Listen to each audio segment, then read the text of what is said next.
New Zealanders take immense pride in the farming sector, and so we should. We identify it as part of our culture, but also it's vital to our economy. However, Fonterra, which makes up 95% of dairying in New Zealand, is actually the country's biggest greenhouse gas emitter and also the biggest block to the New Zealand government taking effective action on climate change. This year, Greenpeace has been exposing Fonterra's climate crimes of importing palm-based animal feed produced on land cleared of rainforest and burning of dirty coal in its dairy processing facilities. This is because Fonterra has put short-term profit before the environment, and this is the unfortunate outcome of the intensification that Fonterra wants on its dairy farms in New Zealand. That means more milk from more cows on less land. In August, a small team from Greenpeace New Zealand travelled to Indonesia to see firsthand the damage that the production of palm-based animal feed is causing. Vast areas of rainforest are being cleared in Indonesia and Malaysia to develop more palm plantations. They witnessed devastation on a massive scale. As a result, in September, Greenpeace activists blockaded a shipment of palm-based animal feed from Indonesia entering Tauranga port, highlighting it as a Fonterra climate crime. We also called on John Key to force Fonterra to stop imports of the product. Several weeks later, activists labelled yet another shipment from Indonesia with the words Fonterra climate crime in the port of Taranaki.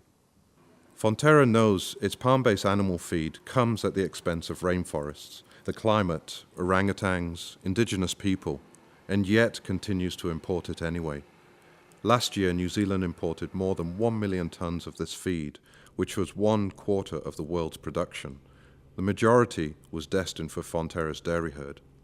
The New Zealand government admits that palm-based animal feed is having an impact on rainforest destruction, and yet does nothing to stop it. This is really damaging New Zealand's international clean and green reputation. Fonterra is also one of the biggest users of coal in New Zealand, burning over 450,000 tonnes every year in its dairy processing facilities. The coal is burnt to turn milk into milk powder, which is then traded on the international commodities market to big corporations like McDonald's. In Southland, Fonterra's Edendale dairy factory burns dirty lignite coal from the nearby New Vale open cast mine. Greenpeace recently took action at this mine to highlight Fonterra's reliance on coal while it refuses to use renewable resources like wood biomass, which other New Zealand industries are already using. Activists closed one of the pits by blockading the entrance and unfurled a massive 40 by 40 metre banner on the ground. With the start of the Copenhagen International Climate Talks in December, New Zealanders demonstrated their opposition to Fonterra's disregard for the climate and environment and protested outside the company's headquarters in Auckland.